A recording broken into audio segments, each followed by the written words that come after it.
제1호선의 사포와 이태준 1944년 K섬은 목포에서 넘어지면 코 닿는 거리에 있었다. 시끌벅적한 목포항과는 전혀 다른 세계처럼 아주 조용했다. 끊임없이 들려오는 기관차의 소음이라든가 밤낮 없이 왔다 갔다 하는 전기선의 소리도 이 K섬에서는 유달산에 부딪혀 퍼지는 여운만이 들려왔다. 썰물대의 파도 소리 말고는 갈매기의 느긋한 울음소리만이 들리는 참으로 한적한 섬이었다. 이런 K섬에 부산스러운 시대의 거대한 물결이 밀려들었다. 몸체는 작아도 바다에 관한 일이라면 무엇든 혼자 떠맡겠다는 듯이 소란스런 똑딱선이 하루에도 수십 번씩 왔다 갔다 하면서 사람과 목재를 실어 날랐다. 저쪽에서는 창고를 짓고 이쪽에서는 사무실과 사택, 합숙소를 신축하느라 분주했다. 항구를 만들고 산을 깎아내는 발파음도 요란하게 울려 퍼졌다. 목포에 있던 몇 개의 조선회사가 통합하여 거대 회사를 만들어 K섬에 조선소를 세우게 된 것이다. 국민복을 입은 국민복은 1940년 일제가 쇼와 천황의 칙령으로 공포한 국민복령에 따른 남성을 위한 표준 제복입니다. 국민복을 입은 사무원, 팔뚝에 빨간 완장을 찬 감독과 오장들, 이 오장은 군대에서 한조의 우두머리를 이르는 일본 말입니다. 감독과 오장들, 오장을 겸한 조선 책임자, 목수, 자벽부, 청소년 견습공 등이 가까이서 보듯 멀리서 보듯 누가 누군지 모를 정도로 북적였다.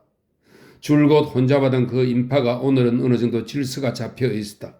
아침부터 호루라기 소리가 쉴 새 없이 울려대고 그 소리에 맞춰 사람들은 한 조씩 대열을 가다듬었다.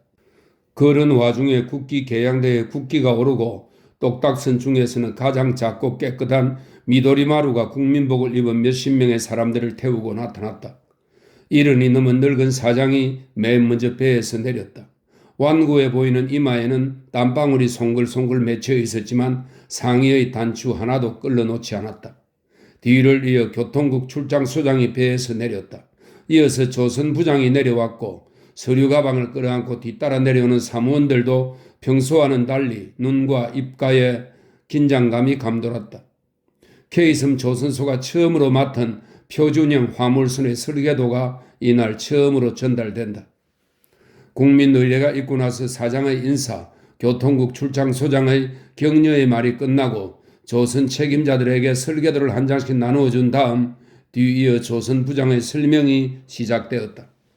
길고 긴 설명이었다. 조선 책임자 이외의 사람들은 눈만 껌뻑이고 있었지만 그들에게는 처음 있는 엄숙한 시간이다 보니 졸거나 떠드는 사람은 견습공 속에서조차 없었다. 설명이 끝나고 질문 시간에 이르러 책임자 중 한 사람이 일어나 질문을 시작할 때는 견습공뿐만 아니라 일반 노무자들까지도 웅성거리며 술렁였다. 저 사람이 구니모토 씨야. 구니모토는 창씨 개명한 성씨 중에 하나입니다. 뒤이어 나오는 조선인과 일본인 성씨는 모두 같은 경우입니다. 창씨 개명한 한국인다 이 말이죠. 저 사람이 구니모토 씨야. 구니모토 씨가 최고래. 뭐가? 멍청한 뭐긴 뭐야. 배 만드는 거지. 국어도 잘하는 걸. 여기서의 국어는 일본 말입니다. 국어도 잘하는 걸. 구니모토 다음으로 한 사람 더 가와사키 감독이 일어났지만 책임자들은 하나같이 도면만 뚫어지게 쳐다볼 뿐 입을 다물고 있었다. 그렇다고 책임자들이 구니모토나 가와사키 감독보다 조선부장의 설명을 더 잘 알아들었던 것은 아니었다.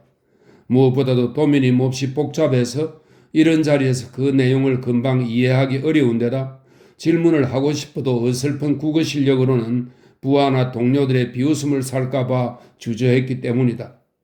또한 그 자리에서 질문을 못했다 해도 그들은 별로 걱정할 필요가 없었다. 그들 곁에는 가와사키 감독보다 더 친절하게 조선어로 모르는 부분을 가르쳐주는 구니모토가 있었다. 학술적인 문제라면 모르지만 조선 기술이라든가 설계도의 내용을 깊이 파악하고 완성된 선박을 한 번만 훑어봐도 금방 식별하는 안목을 가진 가와사키 감독도 구니모토에게는 한 수 아래라는 것을 그들은 잘 알고 있었다. 30명 남짓한 책임자들 중에 하야시, 히라노처럼 나이 많은 것을 내세우는 사람들은 툭하면 구니모토의 시대는 이미 끝났어 라며 질투를 하지만 이날도 회합이 끝나고 밖으로 나와 막상 도면을 펼치자 구니모토 주위에 모여든 사람들 속에 하야시와 히라노도 끼어 있었다.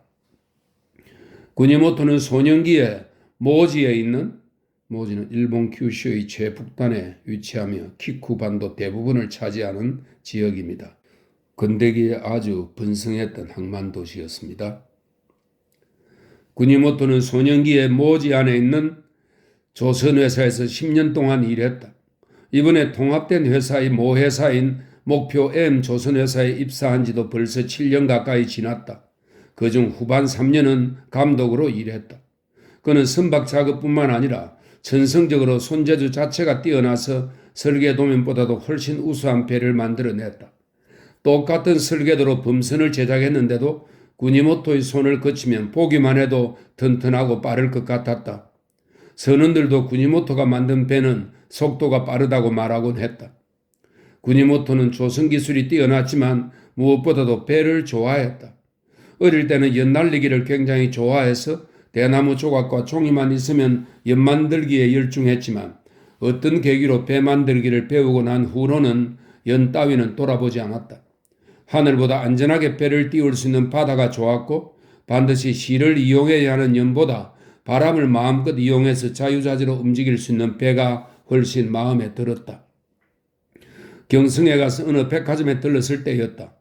옛날 돛담배 모형이 유리상자 속에 들어있었는데 작은 목선 한 층만큼 값이 비싸다는 점으로 미루어 보아 조선공들이 참고하는 모형이 아니라 호화로운 응접실이나 서재를 꾸미는 장식용 상품임에 틀림없었다. 배를 좋아한다 해서 그걸로 나를 얕보진 않겠군. 구니모토는 의기양양해졌다. 집에 돌아오자마자 돛담배 모형을 만들었다.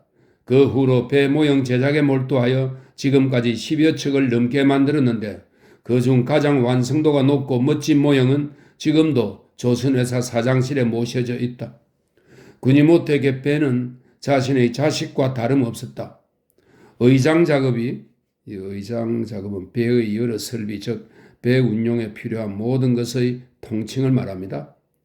의장 작업이 끝난 배가 자신의 손을 떠나 다른 사람에게 넘겨지는 모습을 볼 때는 자랑스러움과 더불어 말로 표현할 수 없는 쓸쓸함을 느끼곤 했다. 그것은 애지중지 키운 딸을 시집 보낼 때의 마음과 똑같을 것 같았다. 구니모토는 딸이 아직 어려서 시집을 보낸 경험은 없지만 딸을 시집 보낼 때 바로 이런 마음이겠지? 라고 항상 생각했다.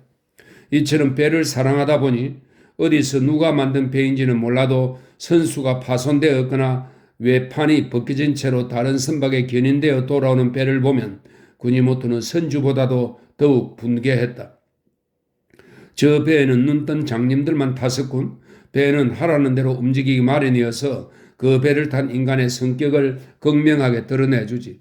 배를 저 지경으로 만들어 놓고도 그 자들은 남의 일처럼 태연하겠지. 구니모토는 세차게 비바람이 몰아치는 날에는 귀갓길에 자주 선창을 돌아보곤 했다. 바람이 불면 작은 목선들은 선창에 한데 모아 정박시켜 두었다. 다른 사람의 솜씨를 구경하는 것도 몇 년 전에 시집 보낸 딸을 만나는 것만큼 즐거웠다.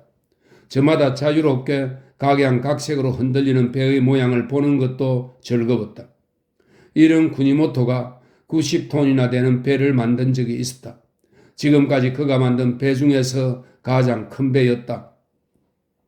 철선에 뒤지지 않을 만큼 큰 배를 만들어 보겠어.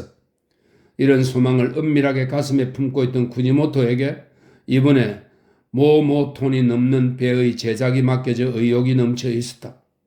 여러 회사가 통합되었을 뿐 아니라 직용되어 온 조선공만도 200명 이상이었고 배 한 척씩을 맡은 책임자만도 50여 명이었다.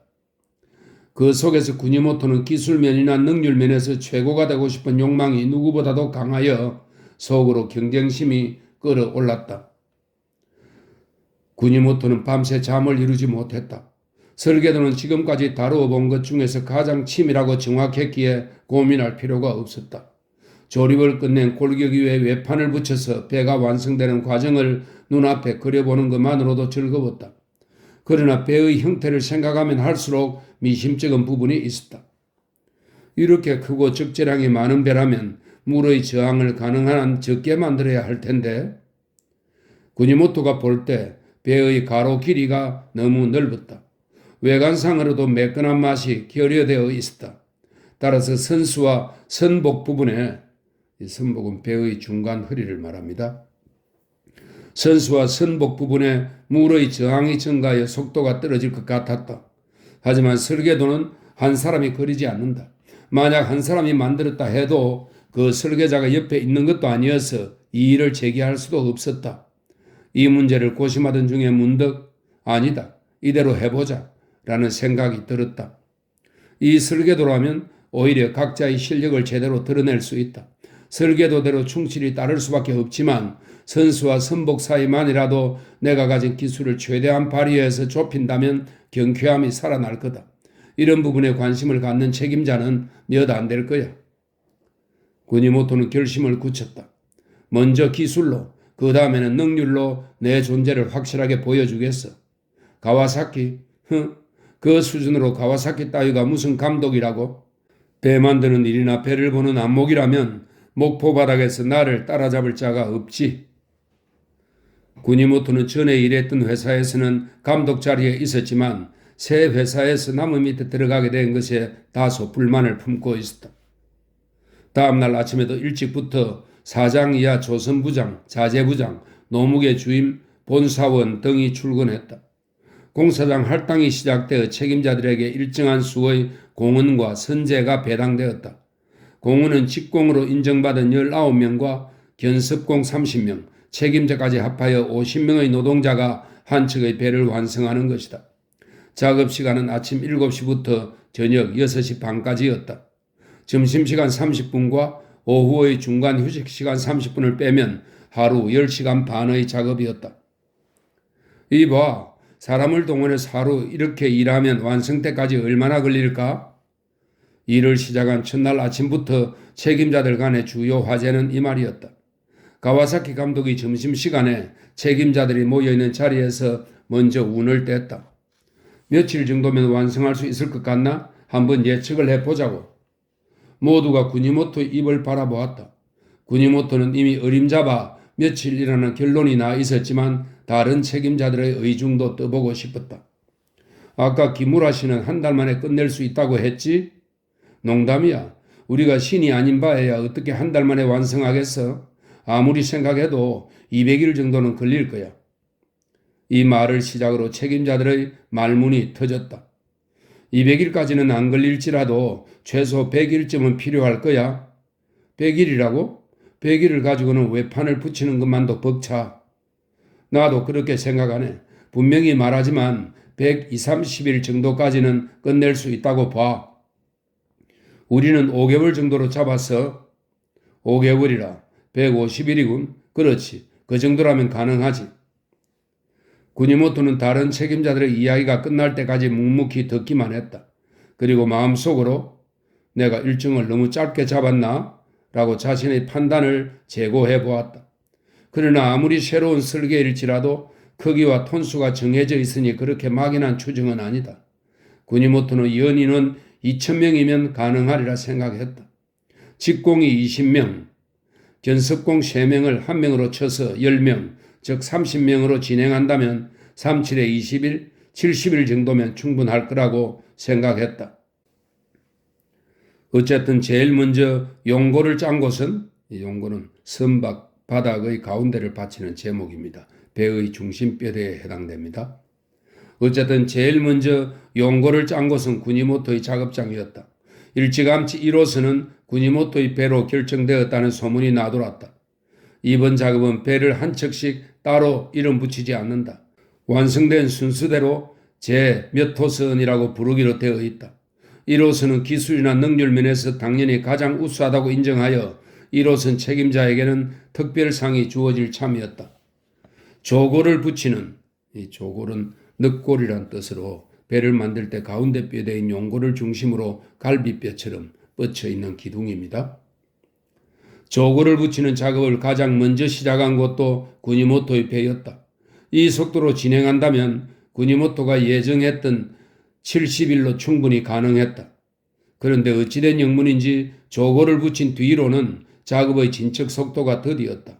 더구나 바로 옆 공사장을 맡은 하야시의 배가 용골 작업에서 5일이나 뒤졌는데도 조거를 붙이기 시작한 시기는 구니모토의 배와 거의 차이가 없었다.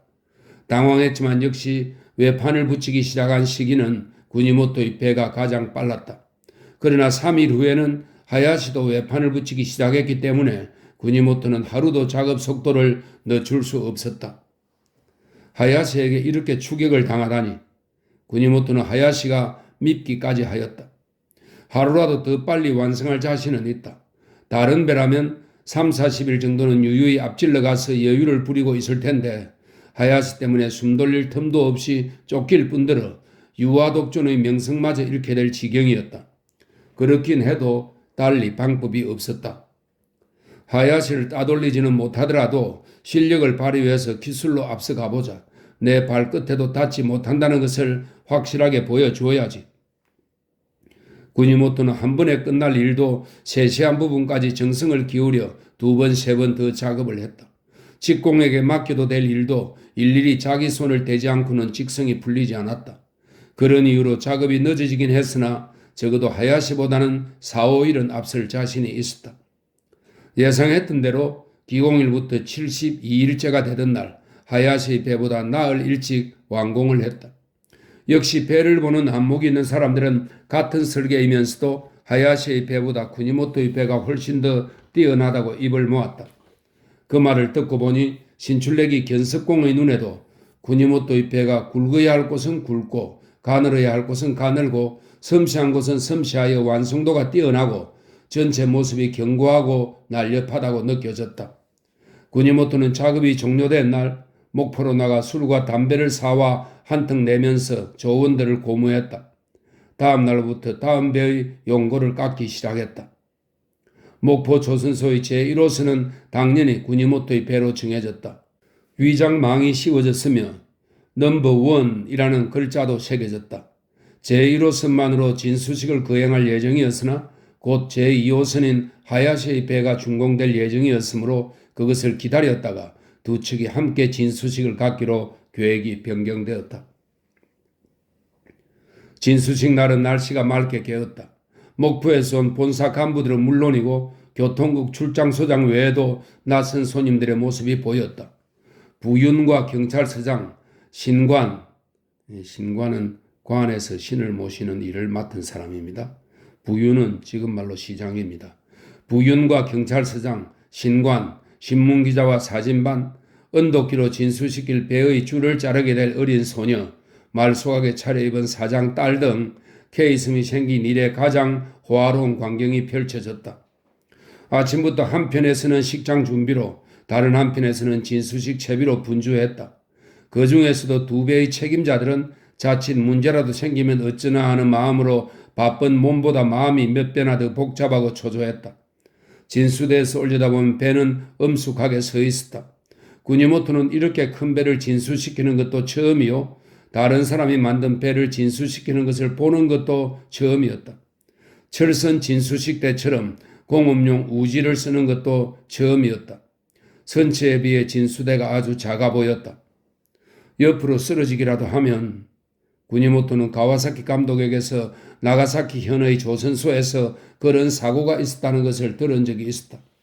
기름이 부족하여 미끄러짐이 멈추면 그렇게 되기 쉽고 지나치게 잘 미끄러져도 그렇게 될 위험이 있다는 것이었다. 식이 어떻게 진행되었는지 어디까지 진행되었는지 구니모토는 전혀 알지 못했다. 비켜! 비켜! 라는 가와사키의 호령 소리에 간신히 구니모토는 선봉 밑에서 빠져나왔다. 만일의 사태를 대비해 배의 좌우에는 아무도 가까이 있지 못하게 했다. 그러나 구니모토는 배가 쓰러진다면 자기 혼자라도 지탱해 보이겠다는 심정으로 멀찍이 물러서지는 않았다. 언덕기 소리는 들리지 않았지만 배가 움직이기 시작했다. 멋지게 미끄러졌다. 선미 쪽에서 곧 흰 포말이 일기 시작했다. 잠시 후 이번 작업에서 가장 정성이 들어간 선수 부분이 구니모토 눈앞을 지나갔다. 산처럼 앞을 막았던 선체가 사라지자 곧 강한 햇빛과 함께 맑은 바닷바람이 불어왔다. 바람도 느끼지 못한 채 구니모토는 멍하니 서 있었다. 배가 완전히 진수대를 떠났다. 반쯤 물속에 가라앉았다가 다시 떠올라 원래의 모습으로 돌아온 것을 지켜본 후에야 바닷가에 울려 퍼지는 만세 소리가 구니모토의 귀에 들어왔다. 휴 하고 비로소 땀을 닦고 그 자리에 쪼그리고 앉았다가 가와사키가 손을 내밀어 주어 그 손을 잡고 일어났다. 이날 구니모토와 하야시 두 책임자에게는 사장해주는 특별상이 수여되었다. 특히 제1호선 책임자인 구니모토는 두툼한 부상이 추가되었다. 내빈 측에서 부윤과 경찰서장이 구니모토를 불러 격려와 찬사의 말을 선사했다. 구니모토 조의 직공과 견습공까지 조원들 모두가 어깨를 으쓱이며 자랑스러워했다. 그런데 다음날 아침에 꿈에도 생각지 못한 일이 벌어졌다. 의장부에서 진수된 배에 여러 기자재를 옮기려고 배에 올라가 보니 화물창에 물이 가득 차 있었던 것이다. 진수된 또 하나의 배를 조사해 보니 물이 한 방울도 들어와 있지 않았다. 한쪽 배만 심하게 침수되어 밖에서 보면 무거운 짐이라도 가득 실은 듯 선각은 배가 물에 떠 있을 때 물에 잠기는 부분을 말합니다. 헐수라고도 하죠. 가득 실은 듯 선각이 물속에 가라앉아 있었다. 더욱이 그 배는 기술적으로 제일 뛰어나다고 인정한 구니모토의 제1호선이었기에 사람들은 경악을 금치 못했다. 내가 만든 배가 침수됐다고? 구니모토는 귀를 의심했다. 조선공에게 이보다 더 큰 치욕은 없었다. 내 배라고? 그럴 리가 없어. 정말로 침수되었다면 이건 누군가가 꾸민 짓이야. 구니모토는 배를 향해 황급히 달려갔다. 배는 오르지 않고 밖에서만 봐도 화물을 좋게 5, 60톤은 실어놓은 것처럼 선체가 물속에 잠겨 있었다. 대체 이게 무슨 일이람? 가와사키 감독이 눈을 동그랗게 뜨고 달려왔다. 누군가 날 함정에 빠뜨리려고 음모를 꾸면서. 그럴 리가. 배에는 올라가 봤나? 나에게 그런 말을 하다니. 우린 20년이나 조선소 밥을 먹고 살아왔어. 내가 가라앉을 배를 만들 리가 없잖아. 가와사키 씨는 날 그런 인간으로 보나? 어쨌든 어서 빨리 원인을 찾아 구멍을 막아야지. 어떤 놈이 벌인 짓일까? 구니모토는 동료 중 누군가가 질투 끝에 벌인 흉계가 틀림없다고 생각했다. 각 작업장에서 걱정스러운 표정으로 보러 나온 책임자와 직공들을 샅샅이 훑어보면서 감독과 함께 그룻배를 타고 가서 제1호선에 올랐다. 구멍은 금방 찾아냈다. 선수 아래의 외판이 한 장 휘어져 있었다. 누군가 꾸민 짓이 아니라는 것을 바로 알 수 있었다. 구멍은 물속에서 생긴 것이었다. 인간의 힘으로는 뜯어낼 수 있는 일이 아니었다. 구니모토는 얼굴이 창백해졌다. 가와사키 감독이나 의장부 사람들 앞에서 고개를 들지 못했다. 말없이 무트로 돌아와 무슨 일이야? 어떻게 된 거야? 라고 물어보는 동료들에게 한마디도 하지 않고 그대로 사택으로 돌아갔다. 내 손으로 물이 새는 배를 만들다니 상상도 못한 일이었다.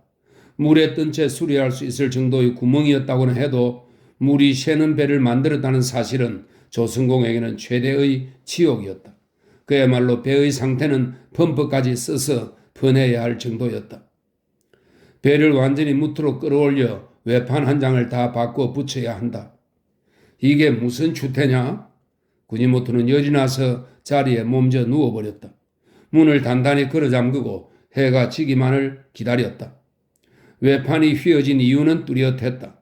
선재가 한정되어 선택이 여의치 못했고 뱃무리의 모양을 설계도보다 세련되고 아름답게 만들기 위해 억지로 구부렸기 때문이었다. 그렇다 해도 그리 쉽게 휠 줄이야. 운이 나빴던 거다. 구니모토는 그렇게 생각했다. 그러고는 결심했다. 체면이 있지. 여기서 어떻게 다시 연장을 잡나? 저녁도 그런 채 날이 저물자마자 집을 나섰다.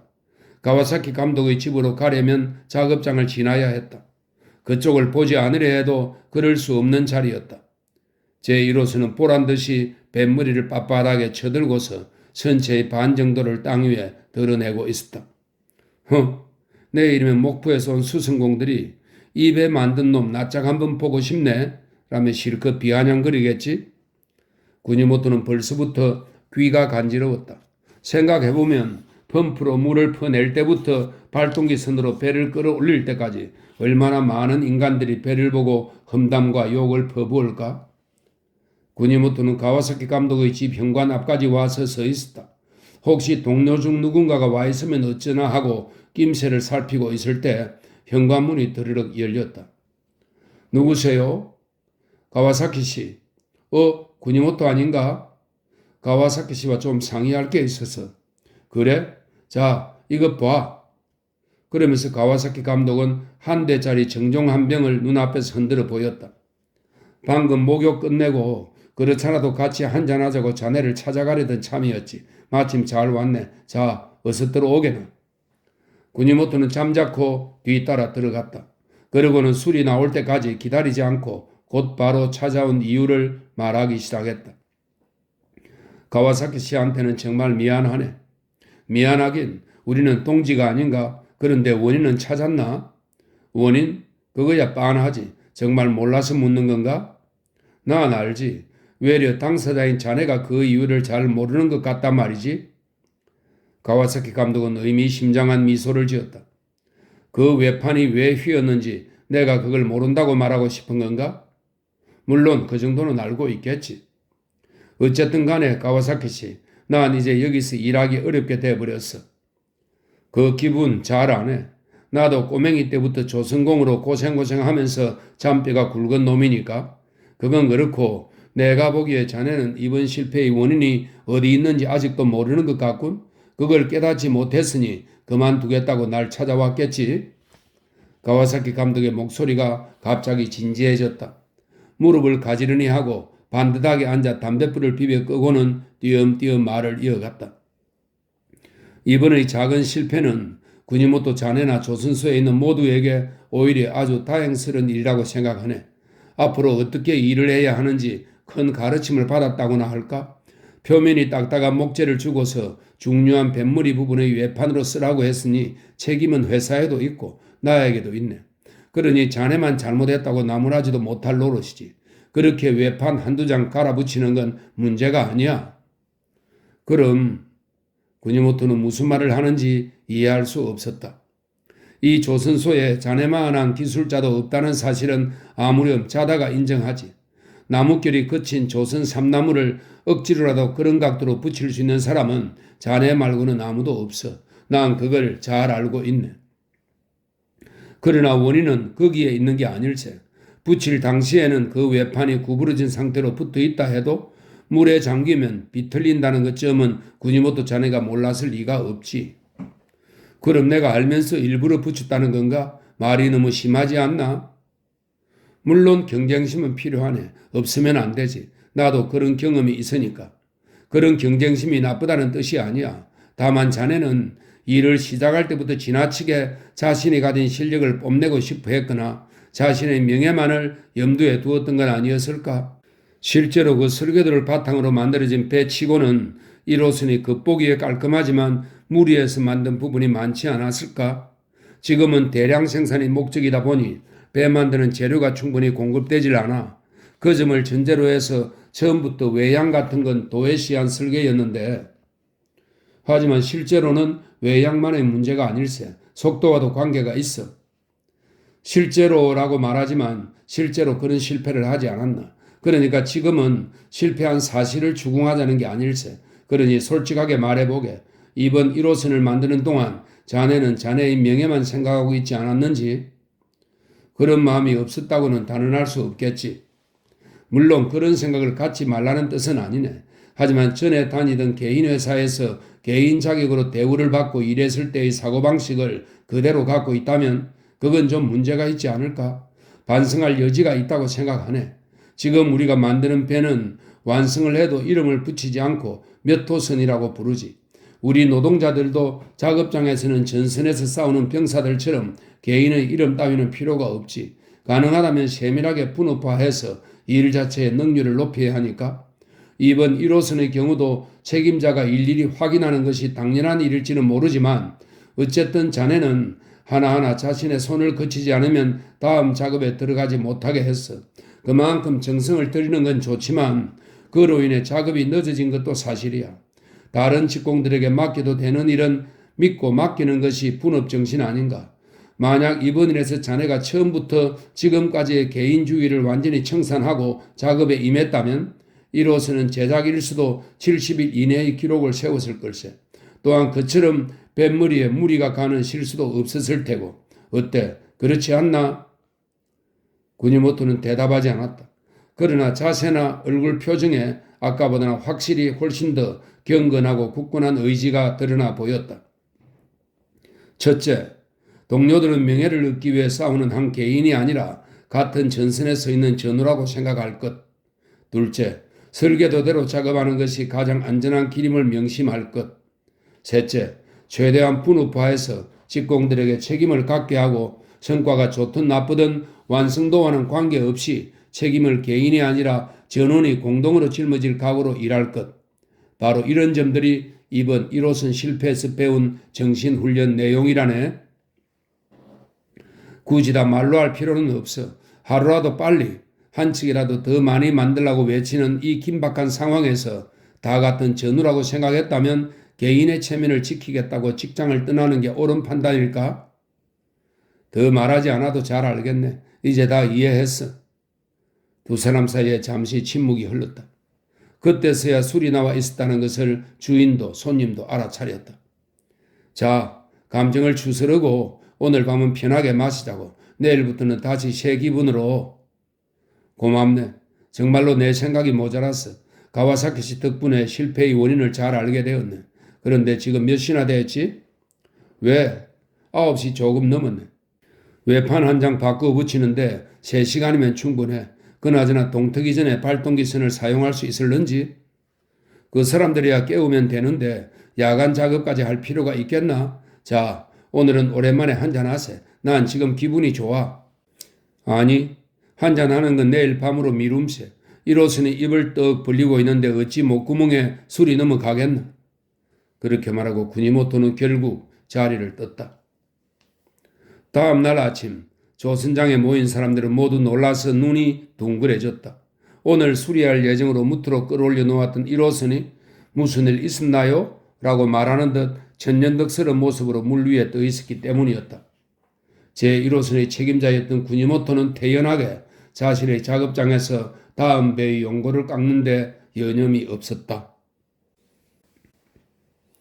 이 작품은 1944년 강점 말기에 쓴 작품이기 때문에 이태준 선생의 다른 작품과는 사뭇 분위기가 좀 다르네요. 우리 국민들의 노동력을 총동원했던 일제의 정책이 반영된 그런 작품으로 보이네요.